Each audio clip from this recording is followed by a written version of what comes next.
Hey guys, I'm Anna, and today I'm going to show you how to enable auto translation on TikTok.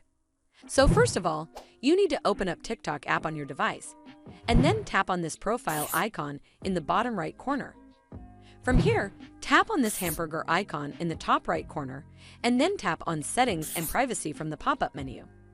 Scroll all the way down to Content and Activity section, and then tap on Language. Over here, you can tap on Translation Language to select your preferred language. I've set it to English. Now to enable auto translation for TikTok video content, you need to turn on this toggle button right next to show auto translations.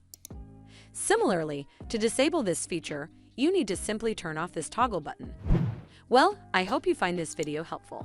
And if you did, then make sure you give this video a super thanks by clicking on this heart icon to help support the channel. And don't forget to hit that subscribe button. We'll see you in the next one.